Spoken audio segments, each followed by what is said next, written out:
So hello friends, good morning. Welcome to exam planet.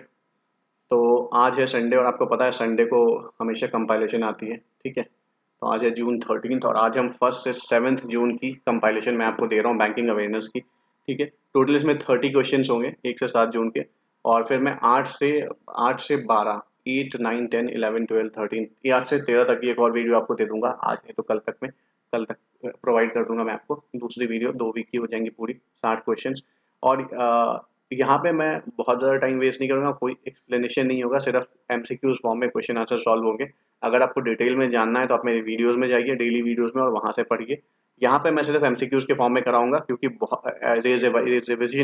ये revision video है और इसको बहुत जल्दी खत्म करूंगा मैं। राइट, तो एक कम रह गया आप लोगों को, मैंने 200 का टारगेट दिया था सब्सक्राइबर बेस का, बट फाइनली 199 हो गया है, 200 हो जाना चाहिए था। ठीक है, पर इस वीडियो के बाद आई होप आप थोड़े से और बढ़ाओगे, 210 तो 208 तक तो पहुंचा सकते हो आप एटलीस्ट। ठीक है, मैं कंपाइलेशन वीडियो आपको दे रहा हूँ 1 जून से 7 जून बैंकिंग अवेयरनेस की। चलो बिना टाइम वेस्ट किए फटाफट स्टार्ट करते हैं। एमसीक्यूज आपको आंसर करने हैं और खुद कमेंट बॉक्स में लास्ट में आप बताना मुझे 30 आउट ऑफ कितने मार्क्स आपको आए हैं। ठीक है, तो चलिए स्टार्ट करते हैं। पहली, RBI cancels the license of Shivaji Rao Bhosle Sahakari Bank in Maharashtra, citing poor financial condition.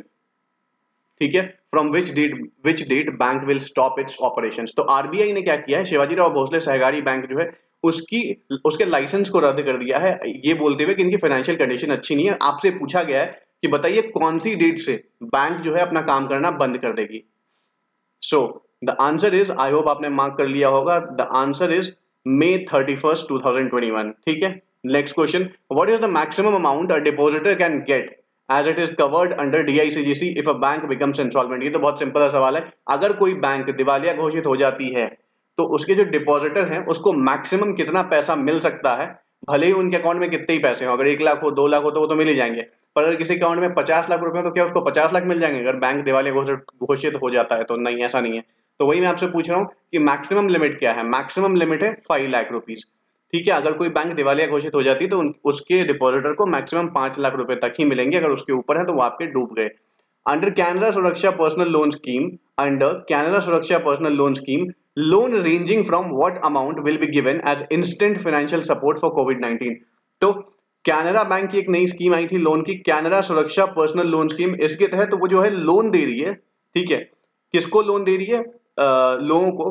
किस चीज के लिए लोन मिल रहा है? इंस्टेंट फाइनेंशियल सपोर्ट फॉर कोविड-19। जो कोविड-19 से लड़ने के लिए इंस्टेंट फाइनेंशियल सपोर्ट मिल रहा है। आपसे पूछा जा रहा है ये लोन कितने से कितने के बीच में दिया जा रहा है, मतलब अमाउंट पूछा जा रहा है आपसे। क्या ये 30,000 से लेके 3 लाख तक का लोन है, मतलब अपर लिमिट 30 लाख है, मैक्सिमम मिनिमम लिमिट 30,000 है, या फिर 25,000 से लेके 5 लाख रुपीज तक है? तो the answer is 25,000 to 5 lakh rupees.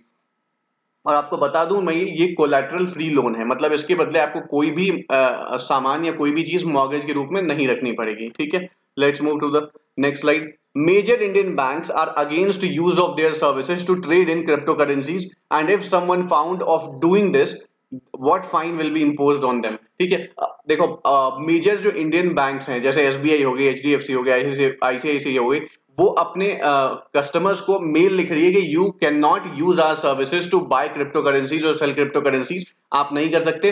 अगर आप ऐसा करते हो तो उनको वार्निंग में क्या बोला गया कि आपको क्या 50,000 रुपए की पेनल्टी लगेगी या अकाउंट सस्पेंशन हो जाएगा? तो the answer is account suspend कर दिया जाएगा उनका, अगर आप ऐसा करते हो तो। और वो दे रहे हैं आरबीआई की एक गाइडलाइंस की, इसको फॉलो करते हुए हम ऐसा कर रहे हैं। Yes Bank lowers its GDP forecast for financial year 2021-22 for India from 10.5% earlier to, yes bank जो है उसने जीडीपी फॉरकास्ट जो पहले उसने 10.5% की हुई थी उसको घटा के कितना कर दिया? उसको घटा के उसने कर दिया है 8.5%।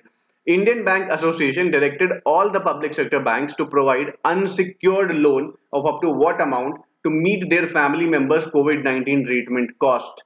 ठीक है, तो इंडियन बैंक एसोसिएशन जो है उसने सारे पब्लिक सेक्टर बैंक को वो किया है, बेसिकली बोला है कि आपको एक ऐसा लोन लाना पड़ेगा, लेके आना पड़ेगा जिसमें आप कोलैटरल फ्री लोन दोगे ऐसे लोगों को जो कोविड के रिगार्डिंग लोन मांगते हैं, चाहते हैं। ठीक है, और वो कोलैटरल फ्री लोन होगी। तो वो कितने तक का लोन आपको देना पड़ेगा? अप टू 5 लाख तक का लोन आपको देना पड़ेगा। ठीक है, ऐसा किसने बोला है? ऐसा बोला है इंडियन बैंक एसोसिएशन ने और एसबीआई ने मिलकर। ठीक है, National Statistical Office, Ministry of Statistics and Program Implementation estimated India's GDP to contract by what percent in financial year 21। तो फाइनेंशियल ईयर 21 में एनएसओ जो है हमारी, that is national statistical office और ministry of statistics and programme implementation के अंतर्गत वो आती है, उसने बोला कि इंडिया की जीडीपी 2021 में कितना कॉन्ट्रैक्ट करेगी, तो ये करेगी 7.3% कॉन्ट्रैक्ट करेगी। ठीक है। OECD that is organisation of क्या था इसका फुल फॉर्म, ओईसीडी का फुल फॉर्म बताइए आप मुझे, मैं मिस आउट कर रहा हूँ ओईसीडी का फुल फॉर्म। ओईसीडी का फुल फॉर्म रुकिए मैं बता ही देता हूँ आपको, organisation for economic cooperation and development. Yes, organisation for economic cooperation and development जो है उसने जीडीपी फॉरकास्ट जो है इंडिया के लिए वो 12.6% से घटा के कितनी कर दी गई है 2021-22 के लिए, वो उन्होंने कर दी गई है 9.9% कर दी है। ठीक है। और Indian bank association directed all the public sector, ये वही सेम क्वेश्चन रिपीट हो गया, सॉरी 5 लाख आंसर था इसका। ठीक है, I am really sorry for that. Let's move to the next slide. Bombay stock exchange signs MOU with which organisation, Bombay stock exchange ने कौन सी ऑर्गेनाइजेशन के साथ एमओयू साइन किया है टू एनकरेज एसएमईज, ताकि वो small and medium scale enterprises को encourage कर सके and startups to list themselves on Bombay stock exchange, ताकि वो अपने आप को बीएसई पे लिस्ट करवा पाए and also aware them about the benefits, और उनको अवेयर करे कि बॉम्बे स्टॉक एक्सचेंज पे लिस्ट करने के क्या क्या फायदे हैं। ठीक है।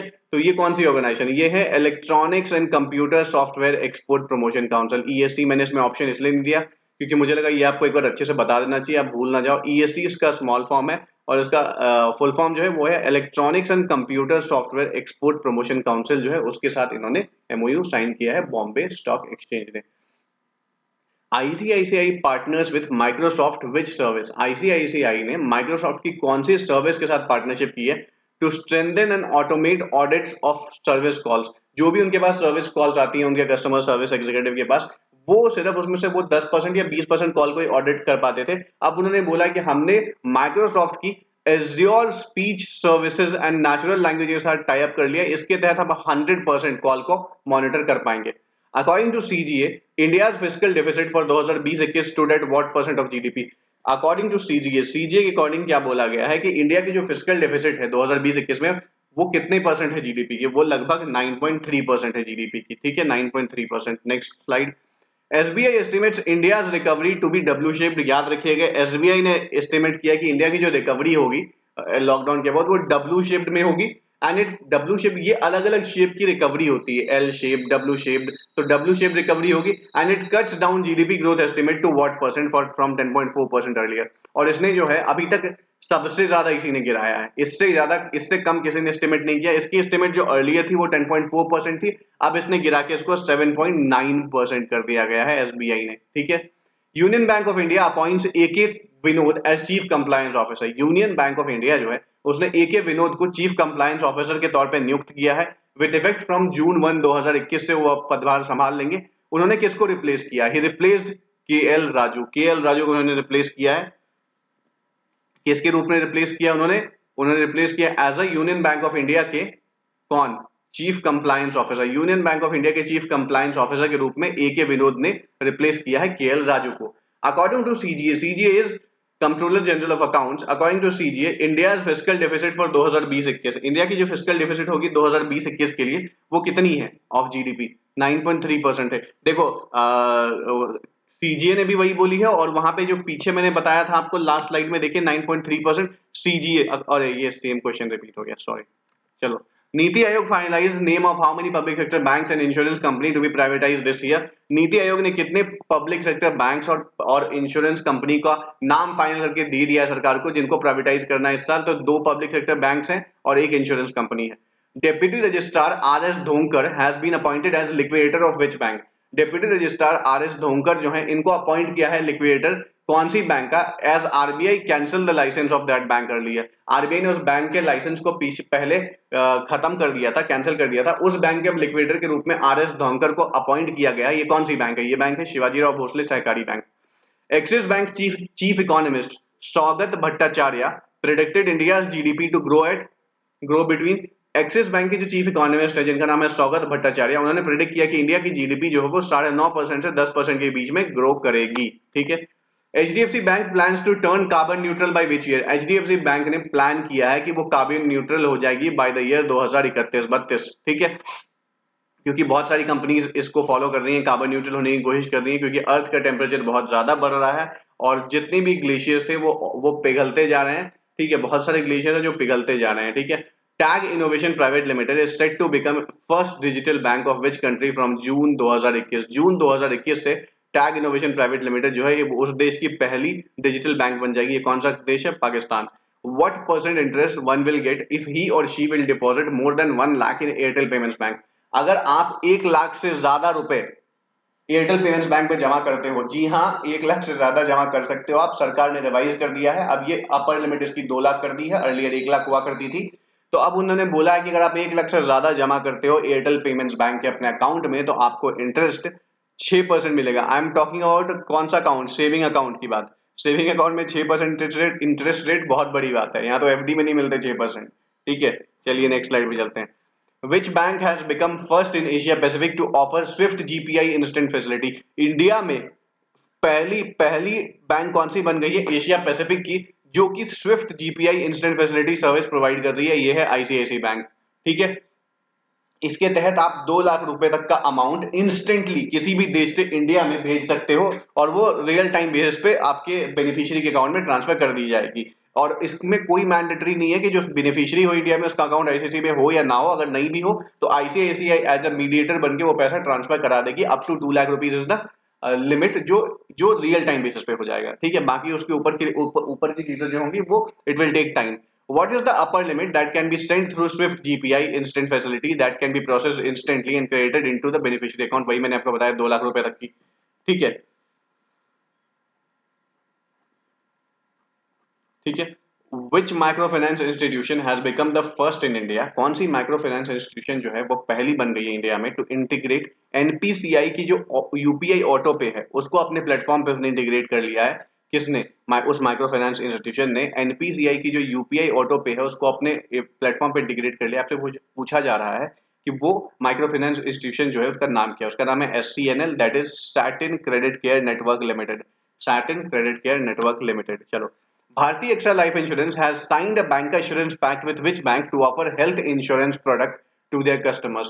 भारती एक्सा ने किसी एक लाइफ इंश्योरेंस कंपनी के साथ बैंक इंश्योरेंस पैक्ट साइन किया ताकि वो उस बैंक की के कस्टमर को हेल्थ इंश्योरेंस प्रोडक्ट बेच सके। तो वो कौन सी बैंक है? Shivalik small finance bank. Shivalik small finance bank के साथ भारती एक्सा ने बैंक इंश्योरेंस पैक्ट साइन किया ताकि वो शिवालिक के कस्टमर को हेल्थ इंश्योरेंस प्रोडक्ट बेच सके। HDFC Ergo partners with which card enabler? HDFC Ergo ने कौन सी कार्ड इनेबलर के साथ टाई अप किया है to provide specialised insurance policies, ताकि वो स्पेशलाइज्ड इंश्योरेंस पॉलिसीज बेच सके फॉर बिजनेस कार्ड होल्डर्स के लिए। बिजनेस कार्ड होल्डर्स से समझो सवाल क्या है। एचडीएफसी अर्गो ने पार्टनरशिप करी है कौन सी कार्ड इनेबलर के साथ ताकि वो to provide specialised insurance policies, ताकि वो स्पेशलाइज्ड इंश्योरेंस पॉलिसीज प्रोवाइड कर पाए फॉर बिजनेस कार्ड होल्डर्स, जो उनके बिजनेस कार्ड होल्डर्स हैं उनको स्पेशलाइज्ड इंश्योरेंस प्रोडक्ट बेच सके। तो ये उसने किया है वीजा के साथ, वीजा के साथ किया है, ठीक है, वीजा के साथ किया है। अगला क्या है? NABARD sanction rupees 254 crore for drinking water projects in Odisha. NABARD ने 254 करोड़ रुपए सैंक्शन किए हैं ओडिशा सरकार को, किसके लिए? वाटर प्रोजेक्ट के लिए, ड्रिंकिंग वाटर प्रोजेक्ट्स के लिए। It will provide clean and safe drinking water to how many rural population? ये जो है ड्रिंकिंग वाटर प्रोजेक्ट के लिए जो 254 करोड़ रुपीस सैंक्शन किए हैं नबार्ड ने, उसके तहत पूछा जा रहा है कि कितने लाख लोगों को साफ पानी मुहैया कराया जाएगा। दिस इज 8.78 लाख, और जो 1.37 लाख है ये फैमिलीज हैं। इतनी फैमिलीज होंगी जिसको मुहैया कराया जाएगा, और उसके अंदर जो लोग होंगे वो मिला के हो जाएंगे 8.78 लाख पीपल जिनको ये मुहैया कराया जाएगा, ठीक है।